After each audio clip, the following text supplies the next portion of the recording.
Bingo! FGS. OP! Yo, salut mes humains, c'est OP, j'espère que vous allez bien et bienvenue sur ma chaîne YouTube. Content de vous retrouver pour cette petite vidéo Mercato Actualité Paris Saint-Germain. Mais avant toute chose, on s'abonne à la chaîne si ce n'est toujours pas fait. La petite clochette à côté, on clique dessus pour les notifications, le référencement et on est carré. Les amis, on va bientôt atteindre les 5000 abonnés, c'est incroyable. Je vous en remercie, mais vraiment du plus profond de mon cœur. C'est l'aventure a à peine démarré il y a 1 an.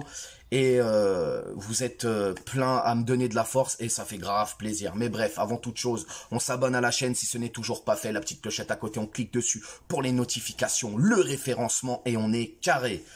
Comme tu t'en doutes, hein, on va parler un peu de Mercato. Déjà, on est très content pour la victoire d'hier, même si ça reste un match amical, un match de pré-saison, un match de préparation. Il y a eu des bonnes choses, il y a eu des mauvaises choses. Il faut rectifier le tir sur certains trucs.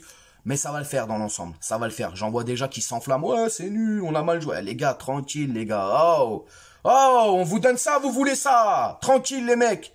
Of course, yes, sir.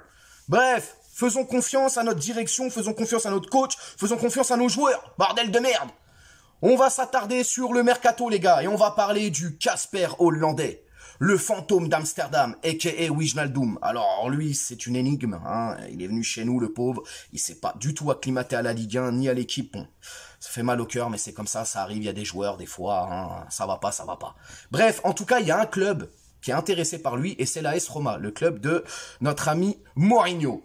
Mourinho, hein, qui était à un moment donné annoncé du côté du PSG, mais bon, moi, j'en voulais pas, personnellement. Bref, l'AS Roma est prêt à récupérer Wijnaldum. Option d'achat obligatoire ou non, je ne sais pas, ça n'a pas fuité. Et en tout cas, est prêt aussi à prendre en charge une grosse partie de son salaire. Donc, pourquoi pas, ça va nous libérer un peu de masse salariale, hein, c'est tout ce qu'on demande aussi. Ça va nous libérer aussi un poste, hein, on va pas se mentir. Mais voilà, Wijnaldum, l'AS Roma, avec le PSG, ça a l'air plutôt bien parti. On verra ce que ça donne, mais bon. Pour ce joueur-là, il n'y a que l'AS Roma qui s'est positionné. Il y a l'AC Milan aussi, je crois, qui est venu vite fait... prendre des nouvelles, mais bon, je sais pas trop où ça en est, ça. Donc voilà, Wijnaldum à l'AS Roma, c'est pratiquement faisable. On verra bien ce que ça donne d'ici quelques jours, voire quelques heures, voire quelques mois, je ne sais pas. Bref, semaine, même dirais-je. Ensuite, nous allons arriver sur le joueur, d'où le nom a fuité depuis hier ou avant-hier même, je crois. Nordi Mukiele, l'arrière droit, le central, bref, il est polyvalent dans toute la défense, ce mec-là, du RB Leipzig. Bon, personnellement, j'ai quelques souvenirs de lui quand il était à Montpellier. Je me rappelle aussi de lui qui nous a mis un but face au PSG. J'ai vu quelques briefs de match par-ci par-là, mais je me suis pas trop attardé sur son cas. Ça a l'air plutôt pas mal, c'est puissant, il est polyvalent aussi, c'est très bien, c'est bien ce genre de joueur. Donc, qu'est-ce qui se passe les gars? Je vous fais le topo vite fait. On n'a pas d'oseille. Voilà, comme ça c'est clair, net et précis. On n'a pas d'oseille, hein les gars. On n'a pas d'argent, mettez-le vous dans la tête. Pour Skriniar, ça bloque. Pourquoi? Parce que 70 millions, c'est trop cher pour Paris. Le mec, il lui reste 1 an de contrat. Paris propose entre 50 et 60. L'Inter ne veulent pas en entendre parler. Ils veulent 70 points barre. C'est trop cher. On n'a pas d'oseille. Donc, ça bloque. Finalement, on se redirige vers Mukiele, un nom qui était déjà sorti, si vous vous rappelez un petit peu, le mois précédent. Mukiele, là aussi, on peut pas l'acheter. Pourquoi? Je vous explique. Le mec, je crois qu'il lui reste 1 an de contrat. Il est en fin de contrat en 2023 avec Leipzig. Leipzig, pour pas perdre d'argent, qu'est-ce qu'ils vont faire? Eh ben, ils vont le prolonger d'1 an. Sinon, ça sert à rien qu'on le prenne, puisque en 2023, il est gratos. Donc, ce qu'ils vont faire, c'est qu'ils vont le prolonger 1 an. Et nous allons le récupérer en prêt avec option d'achat obligatoire, un peu comme Ekitike. Il y a de fortes chances qu'il atterrisse au Paris Saint-Germain. Alors, j'espère sincèrement qu'on va pas se manger une banane. Normalement, ça devrait le faire. En tout cas, je le trouve bien plus costaud défensivement que Hakimi. Même si Hakimi, il faut le reconnaître, a fait énormément de progrès, point de vue défensif. Mais voilà, Mukiele au Paris Saint-Germain, ce serait un prêt avec option d'achat obligatoire. Je crois que le prix du transfert sec est aux alentours de 15 millions. Pas plus, mais c'est aux alentours à peu près de 15 millions, de ce qu'on dit. Donc, à voir les amis, à voir. Mukiele au Paris Saint-Germain, ça peut être quelque chose de bien. Comme je l'ai dit, hein, il peut jouer en piston, il peut jouer aussi dans l'axe, il peut jouer défenseur gauche, défenseur droit. Il est vraiment polyvalent et c'est un un profil un peu atypique et un profil qui nous manque au Paris Saint-Germain. Alors, est-ce que c'est une alternative dans le dossier de Skriniar? Je ne sais pas. Est-ce que Skriniar, on arrivera à le faire? À un moment donné, c'était chaud, maintenant c'est plus chaud. C'est un peu compliqué, les gars. Il faut savoir qu'on a une enveloppe seulement de 80 millions. On a déjà dépensé pas mal. Il nous reste, je crois, en tout sur ces 80 millions, 16 ou 17 millions à dépenser. Il faut vraiment être stratégique. Et Luis Campos n'est pas venu au Paris Saint-Germain juste pour mettre de l'ordre dans cette équipe. Il est aussi venu pour ça, pour son intelligence dans le recrutement. Parce que c'est un fin tacticien là-dedans, Campos. Il sait aller chercher les pépites pas très chères. Il sait aller flairer les bons coups. C'est pour ça que Campos est là aussi, les gars. C'est son métier. Donc comprenez que cette saison, en tout cas ce mercato, ne vous attendez pas à des trucs flamboyants. Et on l'a dit, le bling-bling, c'est terminé. Donc voilà, Mukiele, Ekitike, Vitinha. Bon, on fait avec, les gars. C'est comme ça. Scamacca, c'est terminé. Paris ne veut même plus en entendre parler. Sassuolo, là, les mecs qui se grattent. 50 millions pour un mec qui a fait 1 an. 1 an, bien, on sait même pas. Ça se trouve, le mec, c'est un pétard mouillé. Il va venir chez nous, il va s'éteindre. C'est tout. Il y a un moment donné, il faut l'accepter, les gars. C'est comme ça, c'est le changement. Voilà. Il n'y a pas d'oseille, il n'y a pas d'oseille. Qu'est-ce que vous voulez qu'on fasse? Notre ami Icardi, Monza, s'il vous plaît. Venez le récupérer. Venez le récupérer, s'il vous plaît. Icardi, pars pour ton bien. Va à Monza. Tu seras dans un pays que tu connais bien. Tu seras avec ta femme, tes enfants. Tu vas t'épanouir. Berlusconi va te mettre dans les meilleures dispositions, man. Il faut que tu partes. Bref. Le mercato est un peu bloqué de part et d'autre. Ça se décante un peu sur des prêts, options d'achat obligatoires. Bon, c'est un peu farfouillé tout ça, mais les gars, c'est comme ça, il faut l'accepter. Je veux revenir vite fait sur le cas Neymar, parce que hier, j'en ai parlé brièvement dans le débrief de ce match face au Kawasaki Frontale.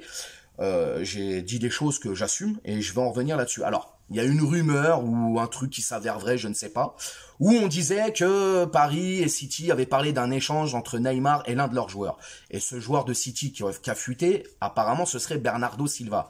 Alors, n'en déplaise à la secte du chemin du roi et à tous les adeptes de ce joueur, n'en déplaise, les gars, et je vais réitérer ce que j'ai dit, oui, si je prends footballistiquement, intrinsèquement dans le football, dans tout ce que ça implique, Bernardo Silva, à l'heure actuelle, sur ces 2-3 dernières années, il est plus haut que Neymar. Dans l'implication, dans le football, dans tout ce que tu veux. Oui, il apporte plus à son équipe que Neymar apporte au PSG. Que vous le vouliez ou non. Bernardo Silva est au-dessus de Neymar à l'heure actuelle. C'est pas moi qui le dis, c'est tout le monde qui le dit. C'est tous les amateurs de football. Tous les amateurs de football, tous les consultants, la plupart le disent. Bernardo Silva est au-dessus de Neymar dans ce qu'il apporte dans un jeu de football à l'heure actuelle. Il va falloir à un moment donné le mettre dans sa tête. Je ne suis pas contre Neymar. Moi, Neymar, je le dis, je le répète. Oui, le fait qu'il ait voulu payer de sa poche pour quitter le Paris Saint-Germain, à partir de là, il m'a perdu. C'est terminé. Mais c'est un joueur de mon équipe. Donc quand il fait un bon match, je le soutiens et je le dis. Il a fait un bon match. Quand il fera un match de merde, je le dirai. Il a fait un match de merde. Je suis quelqu'un de juste. C'est pas une question je l'aime ou je l'aime pas. Je suis juste. Il fait du bien, je dis qu'il a fait du bien. Il a fait du mal, je dis qu'il a fait du mal. Point barre. Maintenant, là, si tu me parles football, oui, pour moi, Bernardo Silva est au-dessus de Neymar. Et si cet échange-là avait été vrai et avait été effectué, nous aurions gagné. Pour moi, nous aurions gagné une plus-value en termes de football, en termes de tout ce que ça implique.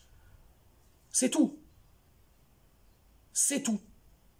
Vous aimez Neymar, il n'y a pas de problème, je le respecte. Mais là, on parle de football. Neymar ne fait plus de différence. Neymar n'apporte plus rien dans le jeu. Il n'accélère plus rien du tout. Regardez juste ce que Bernardo Silva fait, juste à City. C'est juste incroyable. Incroyable ce qu'il apporte. Le mec est increvable.